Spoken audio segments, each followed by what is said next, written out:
को बीच से काट देता हूँ, तो टुकड़े कर देता हूँ, एक टुकड़ा तुम्हें दे देता हूँ, एक टुकड़ा तुम्हें दे देता हूँ। इतना कहा और छुरी को कमर पर रखकर थोड़ा सा प्रेशर बनाने की कोशिश की। शायद आपने बुखारी शरीफ का ये वाकया सुना हो, और न सुना हो तो आज मैं आपको सुना देता हूँ। उस वाकये को सुनिए और गौर से सुनिएगा। हजरत सुलेमान अलैहिस्सलाम के बाद हजरत दाऊद अलैहिस्सलाम की जिंदगी का वाकया है। जब ये लोग नबी थे, दाऊद अलैहिस्सलाम के जमाने में दो औरतें सफर पर निकली। दो औरतें सफर पर निकली। बुखारी शरीफ का वाकया है। ये XYZ किसी मुल्ला मौलवी की लिखी हुई किताब का वाकया, हम आपको नहीं सुना रहे हैं। सुनिए क्या फरमाया। दो औरतें कहीं जा रही थी और दोनों के पास एक बच्चा था। दोनों औरतों का एक बेटा था। इन दोनों औरतों का गुजर सहरा से हुआ, एक जंगल से हुआ। थोड़ी देर आराम करने के लिए इन दोनों औरतें भैया बैठ जाती हैं, फिर नींद आ जाती है, अपने अपने बच्चों को सुला देती हैं और दोनों औरतें भी सो जाती हैं। बुखारी शरीफ की हदीस के अल्फाज है, एक भेड़िया आया, एक भेड़िया आया और वो भेड़िया आते ही एक औरत के बच्चे को उठाकर ले गया। भेड़िया तो आप लोग जानते होंगे ना, हमारे यहाँ तो भेड़िया कहते हैं, आप क्या क्या कहते हैं हमको नहीं मालूम। लकड़ा, जो भी बोलते हो, लकड़ा लकड़ी, वो आप समझिए।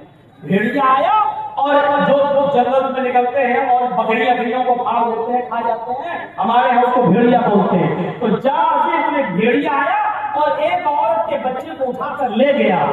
हदीस के अल्फाज है, उसने उस बच्चे को मार डाला और उसको खा गया। अब जब दोनों औरतें बेदार होती हैं और जब दोनों औरतों ने उस बच्चे को मरा हुआ देखा, तो इन दोनों औरतों ने बचे हुए बच्चे को, जो बच्चा बचा था, उस बच्चे पर अपना दावा कर दिया। जिस औरत का बच्चा खा गया भेड़िया, उस औरत ने इस औरत के बच्चे के बारे में कहना शुरू कर दिया, ये मेरा बेटा है, मुझे। वो कहती है ये मेरा बच्चा है, तेरा कहां से आया? तेरा बच्चा तो भेड़िया खा गया। दोनों में इतनी लड़ाई चली, इतनी लड़ाई चली कि इन दोनों को जंगल से बाहर शहर में लाया गया और इन दोनों का मुकदमा हजरत दाऊद अलैहिस्सलाम की अदालत में पेश किया गया। दाऊद अलैहिस्सलाम की अदालत में पेश किया गया। दाऊद अलैहिस्सलाम ने दोनों की गुफ्तगू सुनी, दोनों की गुफ्तगू सुनी। एक ज्यादा बोलने वाली है, जिसका बच्चा भेड़िया खा गया तो ज्यादा बोलती थी, बोलती चली गई। और जिसका बच्चा था वो बेचारी कम बोलने वाली थी। दाऊद अलैहिस्सलाम ने दोनों की गुफ्तगू सुनी, तो जिसका बच्चा भेड़िया खा गया वो बड़ी तेज तर्रार थी, बोलती चली गई और ऐसा लगा कि इसी का बच्चा। कभी कभी होता है ना, जैसे आजकल हमारे साहब हैं, कितना शानदार झूठ बोलते हैं और बोलने में बड़े माहिर हैं। इनसे पहले जो थे वो बेचारे बोलते ही नहीं थे। इनसे पहले जो थे वो बोलते ही नहीं थे और ये बेचारे चुप होते ही थे। और जो ज्यादा बोलने वाला है तो झूठ भी शानदार बोलता है। तो वो औरत फट फट फट फट बोलने में बड़ी माहिर थी और उसने दाऊद अलैहिस्सलाम को डील कर लिया, समझा ले गई, अपनी बात मनवा ले गई। कहा तो बताओ, तो ये और बेचारी जिसका बेटा था इतना कह रही थी मेरा है, इसका तो भेड़िया खा गया है, ये मेरा है, मैं कैसे दे दूं? लेकिन बोलने में ज्यादा माहिर नहीं थी। हज़रत दाऊद अलैहिस्सलाम ने दोनों की गुफ्तगू सुनी। सुनने के बाद उनको ऐसा लगा कि ये बड़ी औरत का बेटा है। हालांकि उस औरत का बेटा तो भेड़िया खा चुका था, लेकिन दाऊद अलैहिस्सलाम को लगा कि इसका बच्चा भेड़िया नहीं खाया, इसी का है। तो दाऊद अलैहिस्सलाम से यह गलत फैसला हो गया। बुखारी शरीफ हदीस, उन्होंने उस बड़ी औरत को बच्चा दे दिया, हालांकि ये बच्चा उसका नहीं था, उसका बच्चा भेड़िया खा चुका था, उसको बच्चा दे दिया, लो तुम्हारा बेटा, जाओ मेरा फैसला हो।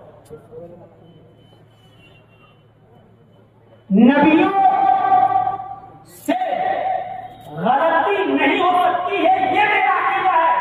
क्योंकि नबी अगर कोई गलती करता है तो अल्लाह फौरन जिब्रील को भेजकर उसकी इस्लाह फरमा देता है। इसलिए नबियों के बारे में अकीदा नहीं ये रखा जा सकता है कि नबियों से गलती हुई, अगर होती है बाई चांस तो अल्लाह फौरन उनका नब्बा कर देता है, क्योंकि जिब्रील को भेजकर। जैसे अल्लाह के नबी सल्लल्लाहु अलैहि वसल्लम के पास एक अंधे साहबी आ गए और आप उस वक्त अमीर हो, अरब के अमीरों को, बड़े सरदारों को आप दीन की दावत दे रहे थे। आप सोच रहे थे अमीर लोग ये दौलतमंद लोग अगर इस्लाम लाएंगे तो इस्लाम को भी फायदा होगा। लेकिन एक नाबीना साहबी, एक अंधे साहबी अब्दुल्लाह इब्न उम्मी मक्तूम चले आए और बैठ गए। तो अल्लाह के रसूल को ऐसा लगा कि ये बेचारे क्यों आ गए, अंधे लंगड़े लूले बेचारे, इनकी क्या जरूरत है, अगर ये इस्लाम भी ले आएंगे तो इससे क्या फायदा होगा, हमें इस्लाम को क्या फायदा पहुंचेगा। तो जैसे ही बैठ गए तो अल्लाह के रसूल ने अपना मुंह बना लिया ऐसे। जैसे अल्लाह के रसूल ने मुंह बनाया, अल्लाह ताला ने जिब्रील को भेजकर आयत नाज़िल फरमा दिया, अल्लाह के रसूल आपने मुंह फेर लिया, आपने मुंह बना लिया है सिर्फ इस बात से कि एक अंधा आपके पास चला आया। अरे क्या मालूम शायद अल्लाह इसी को हिदायत दे दे, क्या मालूम कि अल्लाह ताला इसी को तौहीद की दावत से माला माल कर दे। उन अमीरों को आप गला फाड़ फाड़ के समझा रहे हो, समझ में नहीं आ रही, अल्लाह इसी की इस्लाह कर दे और ये आदमी बेचारा मरे तो जन्नत का मुस्तहिक बन जाए। ये रविश अच्छी नहीं है। अल्लाह ताला ने नबी अपने को डांट दिया। इसलिए ये नहीं कहा जा सकता कि नबियों से गलती हुई और रसूलुल्लाह से गलती हुई, नहीं। अगर कोई नबी अगर बाई चांस कोई गलती करता है तो अल्लाह ताला जिब्रील को भेजकर फौरन मुतनब्बा करके इस्लाह फरमा देता है। जैसे अल्लाह के नबी ने फरमाया आज के बाद मैं शहद को हाथ नहीं लगाऊंगा, अल्लाह ने फौरन इस्लाह फरमा दी। जिस चीज को अल्लाह ने हाथ से हलाल किया, हाथ कौन होते उसको अपने ऊपर हराम करने वाले। बीवियों की खुशी चाहते हैं आप, बीवियों के खुश होने के को करने के लिए आप कुरान की आयत को मत बदलिए, आप अल्लाह के हलाल किए हुए किसी चीज को आप हराम मत करिए। अल्लाह ताला ने फौरन नबी अकरम को मुतनब्बा कर दिया। तो नबियों से गलती नहीं होती है, और होती तो अल्लाह फौरन मुतनब्बा कर देता है। हज़रत दाऊद अलैहिस्सलाम ने गलत फैसला कर दिया, क्या कहा, जा ये बच्चा तेरा, जा तू ले, फैसला गलत। उस जमाने में ऐसा टेस्ट नहीं होता था। अच्छा तेरा बच्चा वो कह रहे कि मेरा बच्चा, अच्छा चलो डीएनए टेस्ट कर लो, बाप का भी खून ले लो माँ और बच्चे का भी खून ले लो, डीएनए टेस्ट हो जाता था, चलो किसका बच्चा है। ये लोग आज रिसर्च सामने आई है, उस जमाने में नहीं थी। फैसला हो गया, एक दिन 2 दिन मामला ठीक चला, लेकिन जिस औरत का बच्चा था वो कैसे बर्दाश्त कर ले कि मेरा बच्चा इसके पास जाए। वो उस औरत के पास जाती है और कहती है अल्लाह की बंदी मेरा बेटा मुझे दे दे, तू अच्छी तरीके से जानती है कि तेरा बेटा भेड़िया खा गया है, मेरे बेटे को तू क्यों ये खराब कर रही है। उसने कहा देखो दाऊद अलैहिस्सलाम का फैसला हो गया है, अब ये बच्चा मेरा ही है, तुम जाओ यहाँ से। मामला फिर बढ़ गया, वो इसकी चोटी पकड़े, वो उसकी चोटी पकड़े, ये इसके बाल पकड़े, वो उसके बाल पकड़े, मामला फिर इतना संगीन हो गया। उसने कहा ये फैसला मैं कैसे मान लूं दाऊद अलैहिस्सलाम का। लोगों ने कहा इतने बड़े नबी और तुम उनका फैसला नहीं मानते हो, तो मैं कैसे फैसला मान लूं, ये मैं अपने दिल का टुकड़ा मैं कैसे दे दूं, ये तो सही नहीं है।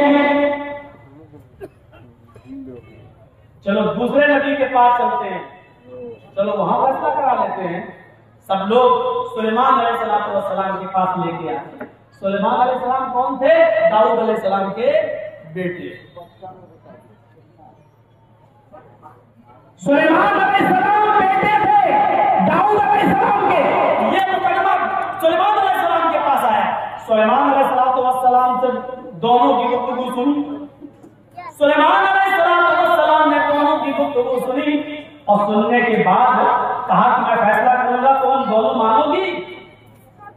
बड़ी औरत उसने क्या कह दिया, अरे सुलेमान आपका भी फैसला मान लूंगी मैं, जैसे आपके बाप दाऊद अलैहिस्सलाम का फैसला मान लिया था, आप भी फैसला करेंगे, आपका भी मान लूंगी मैं। सुलेमान अलैहिस्सलाम ने पूछा क्या मेरे बाप भी फैसला कर चुके हैं। अजी कहा कि किसको बेटा दिया था। बड़ी औरत ने कहा मुझे दिया था। सुलेमान अलैहिस्सलाम ने छोटी औरत से पूछा फिर तुमने इस फैसले को क्यों नहीं माना। कहती है कि मेरा बेटा है, मैं कैसे मान लूं? आपके बाप ने गलत फैसला किया है, मैं कैसे मान लूं? सुलेमान अलैहिस्सलाम ने कहा कि अगर हम अब भी फैसला करेंगे तो फिर इस बात की क्या गारंटी है कि तुम मेरा फैसला मान लोगी? जब मेरे बाप दाऊद का फैसला नहीं माना, तो अब अगर मैं फैसला करूं और तुम्हारे खिलाफ चला जाए तो तुम मेरा फैसला कैसे मान सकती हो? उस औरत ने कहा, सुलेमान, आप लोग तो अल्लाह के नबी है, वो भी अल्लाह के नबी, आप भी अल्लाह के नबी, फिर फैसला कैसे कर सकते हैं? अरे सुलेमान, ये बेटा मेरा है, आप मुझे बेटा क्यों नहीं दे रहे हैं? मेरी समझ में नहीं आता। आप अल्लाह के नबी हैं, फिर भी फैसला गलत हो कैसे कर सकते हैं? सुलेमान अलैहिस्सलाम ने कहा, मामला बड़ा गंभीर है, लग रहा है, अभी तक वही नहीं आई आसमान से। चलो ठीक है, मैं फैसला करता हूँ। का क्या? जब मेरे बाप का फैसला हो गया, तुम दोनों ने इसमें मान लिया, तुमने नहीं माना, अब मैं फैसला कर दूं तेरे हक में, और हो सकता है ये ना माने। चलो एक काम करते हैं, इस बच्चे को मेरे पास लेकर आओ। उस बच्चे को हजरत सुलेमान को दे दिया गया। सुलेमान अलैहिस्सलाम ने उस बच्चे को जमीन पर लिटा दिया और अपने खातिम से कहा, छुरी लेकर आओ। छुरी आ गई। सुलेमान अलैहिस्सलाम ने फरमाया, है दोनों औरतों, तुम कहती हो ये मेरा बेटा है, तुम कहती हो ये मेरा बेटा है। चलो एक काम करते हैं, इस छुरी से हम इस बच्चे को बीच से काट देते हैं, कमर से काट देते हैं, बीच से हम इस बच्चे के 2 टुकड़े कर देते हैं। छुरी लिए उसकी कमर पर रख दिया। आए तो मैं इस बच्चे को बीच से कत्ल करने जा रहा हूँ, काटने जा रहा हूँ। अब इसका सबसे सही फैसला ये है कि एक टुकड़ा तुम्हें दे दूंगा और एक टुकड़ा तुम्हें दे दूंगा, आधा तुम ले लो, आधा तुम ले लो, क्योंकि अब यही इंसाफ है।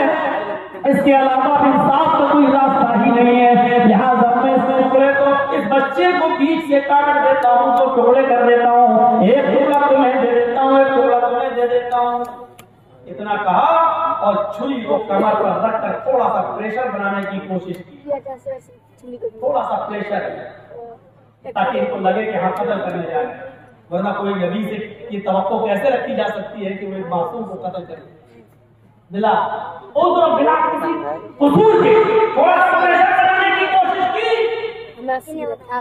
छोटी औरत जिसका असल में बेटा था, जिसका असल में बेटा था, छोटी औरत ने सोचा, अरे ये बच्चा अगर कट गया तो ना मेरा ही रहेगा ना इसका, अभी कम से कम इसी के पास रहेगा तो जिंदा तो रहेगा।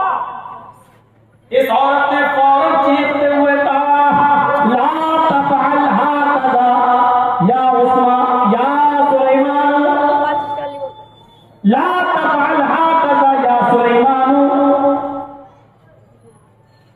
आए सुलेमान, ऐसा नहीं कर सकते आप।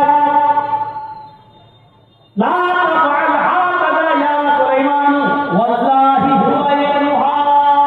आए सुलेमान, आप हरगिज़ ऐसा नहीं कर सकते।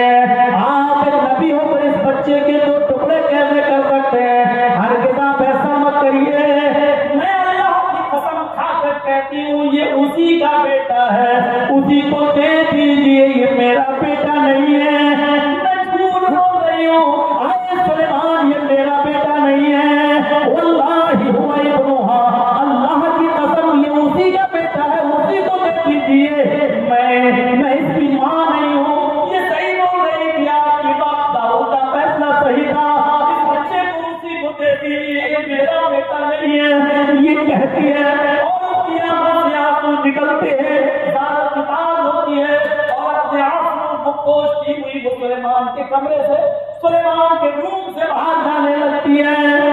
सुलेमान अलैहिस्सलाम समझ गए कि जब इस औरत के बच्चे को जब मैंने छुरी से काटना चाहा, बड़ी औरत के चेहरे पर कोई शिकन नहीं थी, उसकी पेशानी पर कोई पसीना नहीं था, उसको कोई दुख भी नहीं था, उसको कोई अफसोस भी नहीं हो रहा था। और जब मैंने 2 टुकड़े करने की बात की तो बड़ी औरत कुछ नहीं बोली और छोटी औरत को बुरा लगने लगा, यानी हकीकत में बच्चा उसी का है और उसके दिल की गवाही है कि बेटा जिंदा रहे, भले ही मेरे पास रहे, वो कहीं भी रहे, कम से कम जिंदा रहेगा। छोटी औरत के आंखों में बहने वाले आंसुओं ने बता दिया कि मेरे बाप सुलेमान अलैहिस्सलाम से फैसले में गलती हो गई थी, इसलिए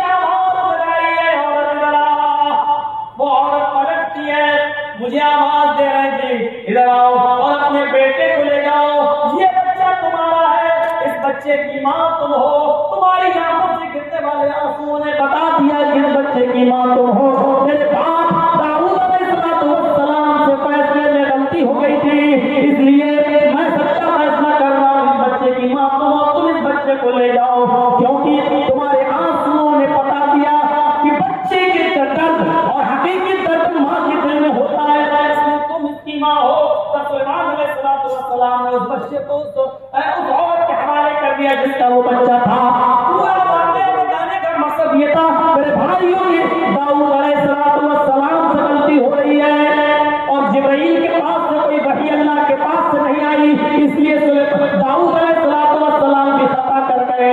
सुलेमान अलैहिस्सलाम भी गलती करने जा रहे थे कि बच्चे को काट दें, लेकिन हालांकि उम्मीद नहीं थी, लेकिन उन्होंने आंखों के आंसुओं से पता लगा लिया कि बच्चा किसका है। हालांकि कोई गवाह नहीं है, कोई गवाही नहीं, और अदालत आंसुओं पर नहीं जाती है। अदालत का ये नियम है, ये उसूल है कि वो आंखों के आंसुओं पर नहीं जाती है, जज्बात से की बुनियाद पर किसी के आंखों के आंसुओं से वो पिघलती नहीं है। फैसला वो सुना दिया तो सुना दिया, लेकिन सुलेमान अलैहिस्सलाम को अल्लाह ने जो खिलाफत ईमानी दी थी उससे वो समझ जाते हैं कि हकीकत ये बच्चा इसी का है, लिहाजा वो हकीकी बच्चे को हकीकी माँ के पास पहुंचा देते हैं। इसलिए मैं कहना ये चाहता हूँ कि पूरे बयान को बयान करने के बाद कि लोगों समझने की कोशिश करो, गलती जर्जीज से हो सकती है, गलती मौलाना तौहीद साहब से हो सकती है, गलती फलां से हो सकती है, गलती फलां से हो सकती है। अगर हमें सही इस्लाम को समझना है, सही इस्लाम को परखना है, तो वो सिर्फ कुरान और हदीस के अंदर हमें और आपको मिलेगा, अल्लाह और उसके रसूल के फरमान के अंदर हमको मिलेगा। इसलिए उस रसूल को याद करो जिसने खुशी में भी तुम्हें कभी ना भुलाया हो और गम में भी तुम्हें कभी ना भुलाया हो। वो एक ही जात है, वो जात है मुहम्मद रसूलुल्लाह की, जो खुशी में भी नहीं भूली हो और गम में भी नहीं।